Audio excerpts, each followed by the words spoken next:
Hello everyone, नमस्कार। मैं कबीर राय publication की नवीनतम समसामयिकी या करंट अफेयर श्रृंखला में आपका स्वागत करता हूं। आज इस श्रृंखला में हम तैयारी करेंगे नवीनतम समसामयिकी यानी कि करंट अफेयर्स के 20 प्रश्नों की। तो चलिए शुरू करते हैं आज की तैयारी। पहला क्वेश्चन स्क्रीन पर जैसा कि आप देख पा रहे हैं, किस राज्य की सरकार ने हाल ही में बाल मजदूरों को शिक्षित करने हेतु बाल श्रमिक विद्या योजना शुरू की है? आपके ऑप्शन है, option number 1 Rajasthan, option number 2 Uttar Pradesh, option number 3 Maharashtra, option number 4 Punjab. और इसका सही उत्तर है ऑप्शन नंबर 2 उत्तर प्रदेश। बाल श्रमिक विद्या योजना के तहत वर्किंग बॉयज को मिलेगा 1000 रुपए और गर्ल्स को मिलेगा 1200 रुपए पर मंथ। क्वेश्चन नंबर 2, किस राज्य की सरकार ने हाल ही में पंचवटी योजना की शुरुआत की है? Option number 1 Himachal Pradesh, option number 2 Rajasthan, option number 3 Haryana, option number 4 Maharashtra. और इसका सही उत्तर है ऑप्शन नंबर 1 हिमाचल प्रदेश। हिमाचल प्रदेश, जिसे हम देवभूमि के नाम से भी जानते हैं, उन्होंने पंचवटी योजना का आगाज किया है। नेक्स्ट पढ़ते हैं आगे। क्वेश्चन नंबर 3, किस राज्य की सरकार ने हाल ही में जगनान चेदुटू नामक योजना शुरू की है? Option number 1 Andhra Pradesh, option number 2 Haryana, option number 3 Bihar, option number 4 Maharashtra. और इसका सही उत्तर है option number 1 Andhra Pradesh. Question number 4, किस देश ने हाल ही में कोरोना संक्रमितों के इलाज हेतु प्लाज्मा की ऑनलाइन उपलब्धता शुरू की है? ऑप्शन नंबर 1 बांग्लादेश, 2 भारत, 3 चीन, 4 अमेरिका। और इसका उत्तर है सही Bangladesh, option number 1। Question number 5, हाल ही में हुई घोषणा के अनुसार कौन मंगल मिशन लॉन्च करने वाला पहला अरब देश बनेगा? आपके ऑप्शंस है, ऑप्शन नंबर 1 संयुक्त अरब अमीरात, 2 ओमान, 3 घाना, 4 सीरिया। और इसका सही उत्तर है ऑप्शन नंबर 1 संयुक्त अरब अमीरात। अरब देश यूएई, जिसे हम संयुक्त अरब अमीरात भी कहते हैं, पहला मंगल मिशन 2020 मुस्लिम देश मंगल ग्रह पर रचेगा इतिहास। ये इस तरह से भी क्वेश्चन आपसे पूछा जा सकता है, सो ध्यान रखिएगा। क्वेश्चन नंबर 6, विश्व प्रतिस्पर्धात्मकता सूचकांक यानी WCI 2020 में भारत का रैंक क्या है? आपके ऑप्शंस हैं, ऑप्शन नंबर 1 43, 2 55, 3 60 एंड 4 80। और इसका सही उत्तर है option number 1 43। Institute of management development ने हाल ही में विश्व प्रतिस्पर्धी सूचकांक जारी किया है और भारत ने इस सूचकांक में 43वां स्थान हासिल किया है। 2019 में भारत 43वें स्थान पर था। Question number 7, international day of family remittance 2020 का विषय क्या है?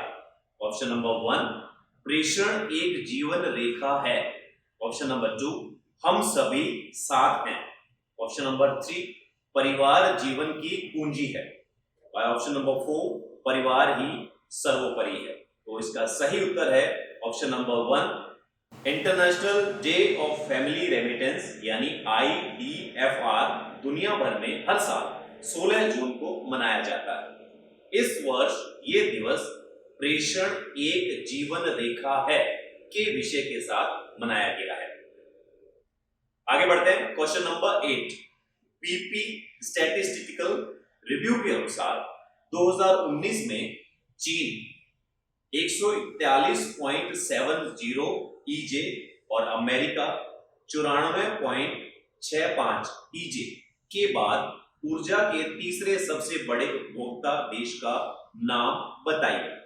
Option number 1 Bharat 34.06 EJ, option number 2 रूस 35.06 EJ option number 3 Australia 36.06 EJ. और ऑप्शन नंबर 4 स्पेन 37.06 ईजे। और इसका सही उत्तर है option number 1 Bharat 34.06 EJ. Question number 9 विश्व मरुस्थलीकरण व सूखा रोकथाम दिवस कब मनाया जाता है? ऑप्शन नंबर 1 17 जून, ऑप्शन नंबर बी 20 जून, ऑप्शन नंबर सी 22 जून और ऑप्शन नंबर डी 1 जुलाई। यानी 17 जून, 20 जून, 22 जून और 1 जुलाई, इनमें से कौन से दिन विश्व मरुस्थलीकरण व सूखा रोकथाम दिवस मनाया जाता है? इसका सही उत्तर है 17 जून यानी ऑप्शन नंबर 1। आगे बढ़ते हैं क्वेश्चन नंबर 10। भारत 17 जून 2020 को 193 सदस्यीय महासभा में 184 वोटों से जीतने के बाद 2 साल के लिए संयुक्त राष्ट्र सुरक्षा परिषद यानी यूएनएससी के गैर स्थायी सदस्य के रूप में चुना गया है। इससे पहले भारत कितनी बार यूएनएससी का अस्थायी सदस्य रह चुका है? आपके ऑप्शन है ऑप्शन नंबर 1 7, 2, 5, 3, 3, 4, 1 और इसका सही उत्तर है ऑप्शन नंबर 1 यानी ऑप्शन नंबर 1 7 बार। भारत 17 जून 2020 को 8वीं बार संयुक्त राष्ट्र सुरक्षा परिषद यानी यूएनएससी का अस्थायी सदस्य चुन लिया गया है। अब भारत साल 2021-22 के लिए एशिया प्रशांत श्रेणी से इस संस्था का अस्थायी सदस्य बन गया है। 193 सदस्यीय महासभा में 184 वोट हासिल करने के बाद 2 साल के कार्यकाल हेतु भारत को संयुक्त राष्ट्र सुरक्षा परिषद का अस्थायी सदस्य चुना गया है। इस व्याख्या में खास तौर से आप ध्यान रखिएगा 2 या 3 क्वेश्चंस यहां से भी पुटअप हो सकते हैं, आ सकते हैं। भारत के साथ साथ आयरलैंड, मैक्सिको और नॉर्वे ने भी 17 जून 2020 को आयोजित सुरक्षा परिषद के चुनाव जीते हैं। यूएनएससी में 5 स्थायी और 10 गैर स्थायी सदस्य है और इसका मुख्यालय है न्यूयॉर्क में। करंट अफेयर्स की श्रृंखला का 11वां क्वेश्चन, संयुक्त राष्ट्र में भारत के दूत का नाम बताइए। Option number 1 TS Tirumurthy, option number 2 PS Rangarao, option number 3 Hemant Singh and option number D इनमें से कोई नहीं। टीएस तिरुमूर्ति, पीएस रंगाराव, हेमंत सिंह या फिर इनमें से कोई नहीं। तो इसका सही उत्तर है ऑप्शन नंबर 1 टीएस तिरुमूर्ति। अनुभवी राजनयिक टीएस तिरुमूर्ति को 29 अप्रैल 2020 को संयुक्त राष्ट्र में भारत का स्थायी प्रतिनिधि नियुक्त किया गया है। उन्होंने सैयद अकबरुद्दीन की जगह ली है। तो इस व्याख्या में एक ये प्रश्न भी आ सकता है कि टीएस तिरुमूर्ति किसकी जगह नियुक्त किए गए हैं। नवीनतम समसामयिकी और करंट अफेयर श्रृंखला का 12वां प्रश्न आपकी स्क्रीन पर आपके सामने। प्रधानमंत्री मोदी ने 20 जून 2020 को गरीब कल्याण रोजगार अभियान किस राज्य से लॉन्च किया? ऑप्शन नंबर 1 बिहार, 2 महाराष्ट्र, 3 मध्य प्रदेश, 4 राजस्थान और इसका सही उत्तर है प्रधानमंत्री मोदी ने 20 जून 2020 को गरीब कल्याण रोजगार अभियान बिहार राज्य से लॉन्च किया है। आगे बढ़ते हैं क्वेश्चन नंबर 13 के साथ, लेकिन इससे पहले इसी क्वेश्चन की और थोड़ी सी व्याख्या मैं आप सभी लोगों के सामने करना चाहूंगा। प्रधानमंत्री मोदी ने 20 जून 2020 को बिहार के खगड़िया जिले के ग्राम तेलिहार ब्लॉक बेलदौर से गरीब कल्याण रोजगार अभियान को लॉन्च किया है। अब आप देखिए इस व्याख्या में किस राज्य से शुरुआत हुई है, लेकिन उस राज्य में कौन सा जिला, कौन सा ग्राम और कौन सा ब्लॉक, ये वाले क्वेश्चन भी बन सकते हैं। सो ध्यान से पढ़िएगा। इस रोजगार अभियान के तहत 50,000 करोड़ रुपए के सार्वजनिक कार्य कराए जाएंगे। कोरोना महामारी के समय लाखों की संख्या में प्रवासी मजदूर महानगरों से वापस लौटकर अपने गृह राज्य में आए हैं। ये अभियान 6 राज्यों में 116 जिलों में 125 दिनों तक जारी रहेगा। तो आप देखिएगा कि इस व्याख्या में कितने तरह के क्वेश्चंस बन सकते हैं। चलिए आगे बढ़ते हैं। Question number 13। जून 2020 में प्रधानमंत्री मुखम्मद कलई अबिल गाजिएव ने अपने पद से इस्तीफा दे दिया है। उनका संबंध किस देश से है? Option number 1 Kyrgyzstan, 2 Pakistan, 3 Sudan या फिर इनमें से कोई नहीं। तो इसका सही उत्तर है ऑप्शन नंबर 1 किर्गिस्तान। आगे बढ़ते हैं क्वेश्चन नंबर 14 की तरफ, लेकिन 14 से पहले यहां पर हम आपको इस क्वेश्चन के उत्तर की एक व्याख्या आपको बताना चाहेंगे। किर्गिस्तान के प्रधानमंत्री मुखम्मद कलई अबिल गाजिएव ने अपने पद से इस्तीफा दे दिया है। उन्होंने राष्ट्रीय रेडियो फ्रीक्वेंसी के असाइनमेंट में चल रही आपराधिक जांच का हवाला देते हुए अपना इस्तीफा दिया है। उन्हें अप्रैल 2018 में राष्ट्रपति सोरोनबाई जेनेबेकोव द्वारा पीएम के रूप में चुना गया था। अब खास तौर से देखिए, इसी व्याख्या में 2 या 3 क्वेश्चंस आपके बन सकते हैं, इसलिए इसको ध्यान से पढ़िएगा। क्वेश्चन नंबर 14, KISCE का पूर्ण रूप क्या है? KISCE का पूर्ण रूप क्या है? Option number 1 Khelo India state centre of excellence. Option number 2 Khelo India state centre of Europe.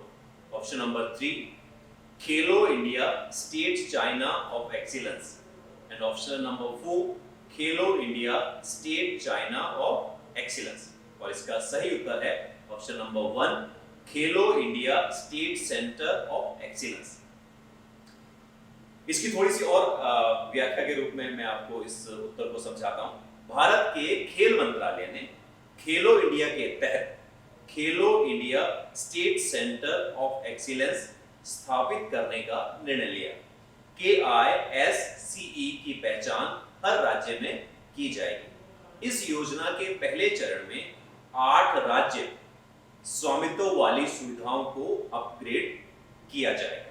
अब इसी व्याख्या में आप देख लीजिए कि KISCE की फुल फॉर्म क्या है? खेलो India state centre of excellence. ये थोड़ा ध्यान दीजिएगा, ध्यान से देखिएगा और ध्यान से पढ़िएगा। Question number 15, national bank for agriculture and rural development यानी नाबार्ड के वर्तमान चेयरमैन कौन है? Option number 1 Harsh Kumar Bhanwala, 2 Govind Rajulu Chintala, 3 Surendra Jain, 4 Ramesh गावरकर। और इसका सही उत्तर है ऑप्शन नंबर 2 गोविंद राजुलू चिंतला। इस उत्तर की थोड़ी और व्याख्या मैं आपके साथ शेयर करना चाहूंगा। वर्ष 2020 में गोविंद राजुलू चिंतला को राष्ट्रीय कृषि एवं ग्रामीण विकास बैंक, जिसे शॉर्ट फॉर्म में नाबार्ड कहा जाता है, का चेयरमैन नियुक्त किया गया है। वो चेयरमैन के पद पर 31 जुलाई 2022 तक अपनी सेवानिवृत्ति तक बने रहेंगे। अगले क्वेश्चन की तरफ बढ़ते हैं। क्वेश्चन नंबर 16, भारतीय स्टेट बैंक की टैगलाइन क्या है? Option number 1 the banker to every Indian. Option number 2 अच्छे लोग अच्छा बैंक। ऑप्शन नंबर 3 सदा ग्राहक के साथ। ऑप्शन नंबर 4 आपकी संपूर्ण मनोकामना। तो इसका सही उत्तर है भारतीय स्टेट बैंक का tagline the banker to every Indian, यानी हर भारतीय का बैंक। क्वेश्चन नंबर 17, चौथे एशियाई युवा पैरा खेलों की मेजबानी कौन सा देश करेगा? ऑप्शन नंबर 1 इराक, 2 बहरीन, 3 रूस और 4 अमेरिका। इसका सही उत्तर है बहरीन। चौथे एशियाई युवा पैरा खेलों की मेजबानी बहरीन करेगा। क्वेश्चन नंबर 18, सुप्रीम कोर्ट ने कोविड-19 के कारण किस ऐतिहासिक यात्रा और उससे जुड़ी सभी गतिविधियों पर रोक लगा दी है? ऑप्शन नंबर 1 खाटू श्याम जी यात्रा, ऑप्शन नंबर 2 पुरी रथ यात्रा, ऑप्शन नंबर 3 अमरनाथ यात्रा, या क्वेश्चन नंबर 4 गणेश चतुर्थी महोत्सव। और इसका सही उत्तर है ऑप्शन नंबर 2 पुरी रथ यात्रा। क्वेश्चन नंबर 19, किस इंटरनेशनल क्रेडिट रेटिंग एजेंसी ने 8 साल में पहली बार भारत की जीडीपी ग्रोथ नेगेटिव रहने का अनुमान लगाया है? Option number 1 Finch, 2 Moody, 3 ICRA, या ऑप्शन नंबर 4 इनमें से कोई नहीं। तो इसका सही उत्तर है option number 1 Finch. Credit rating एजेंसियां विभिन्न कंपनियों के अनेक प्रकार के वित्तीय उत्पादों जैसे बॉन्ड, सावधि जमा खाता और कुछ अन्य छोटी अवधि के ऋण दस्तावेजों का आकलन करके उसमें शामिल रिस्क और लाभ के आधार पर उनको रेटिंग देती है। क्रेडिट रेटिंग किसी भी देश, संस्था या व्यक्ति आदि की कर्ज लेने या उसे चुकाने की क्षमता का मूल्यांकन करती है। क्रेडिट रेटिंग एजेंसियां परोक्ष रूप से ये बताती हैं कि देश, संस्था या व्यक्ति आर्थिक रूप से कितना मजबूत है और उसको कर्ज देना खतरनाक है या नहीं, अर्थात वो कितना कर्ज चुकाने की क्षमता रखता है। वर्तमान में भारत में 4 क्रेडिट रेटिंग एजेंसियां काम कर रही है। Number 1 CRISIL, CRISIL, CRISIL. Number 2 Iqra, ICRA। 3 care, CARE। 4 DCR India, DCR India. ये 4 क्रेडिट रेटिंग एजेंसियां हैं जो वर्तमान में हमारे भारत देश में काम कर रही हैं। क्वेश्चन नंबर 20, 18 जून 2020 को भारत के किस राज्य में मास्क दिवस मनाया गया है? जो कि आजकल आप लोग देख रहे हैं कि सभी लोग घर से मास्क लगा के निकलते हैं, क्योंकि पूरा देश ही नहीं पूरी दुनिया कोविड-19 से परेशान है। उससे बचने के लिए चेहरे पर मास्क लगाना बहुत जरूरी है। ये क्वेश्चन 18 जून 2020 को भारत के किस राज्य में मास्क दिवस मनाया गया? नंबर 1 कर्नाटक, 2 तमिलनाडु, 3 आंध्र प्रदेश, 4 छत्तीसगढ़। कर्नाटक सरकार द्वारा 18 जून 2020 को समूचे राज्य में मास्क दिवस मनाया गया, यानी इस क्वेश्चन का सही उत्तर है ऑप्शन नंबर 1 कर्नाटक। राज्य में कोविड-19 को फैलने से नियंत्रित करने के लिए चेहरे पर मास्क, सैनिटाइजर्स जिसे हम हाथों पे लगाते हैं ताकि किसी भी तरह का वायरस हमारे हाथों पर ना लगे, और वो हम इसलिए क्योंकि हमारे हाथ बार बार हमारी आंखों को, हमारे मुंह को ना छुएं। साबुन से हाथ धोने के बारे में लोगों को जागरूक करती है, यानी कि मास्क लगाएं, अपने हाथों को सैनिटाइज करें और साबुन से हाथ बार बार धोते रहें। इसके लिए लोगों को जागरूक करने के लिए मास्क दिवस मनाया गया, और ये कर्नाटक सरकार द्वारा 18 जून 2020 को समूचे राज्य में मनाया गया। सोशल डिस्टेंसिंग यानी 2 गज की दूरी, 2 लोगों के बीच में 2 गज की दूरी होना जरूरी है, जिसे हम सोशल डिस्टेंसिंग के नाम से भी जानते हैं। तो सोशल डिस्टेंसिंग के मानदंडों का पालन करने का आग्रह भी किया गया था पूरे राज्य के लोगों से, पूरे देशवासियों से। राय पब्लिकेशन की करंट अफेयर्स और नवीनतम समसामयिक के ये थे 20 महत्वपूर्ण क्वेश्चंस, जिसकी तैयारी हमने आप लोगों के साथ मिलकर की और आपको करवाई भी, और हर सही उत्तर की व्याख्या भी मैंने आपके साथ में शेयर की। आप इन 20 प्रश्नों का PDF राय पब्लिकेशन ऐप से डाउनलोड कर सकते हैं और चेक कर सकते हैं अपनी तैयारी निःशुल्क टेस्ट देकर। इसी के साथ आज की हमारी ये सीरीज, ये हमारी ज्ञान श्रृंखला जो कि राय पब्लिकेशन की तरफ से आप लोगों के लिए करंट अफेयर्स और नवीनतम समसामयिक पर आधारित थी। मिलते हैं अगले वीडियो में, तब तक के लिए गुड बाय।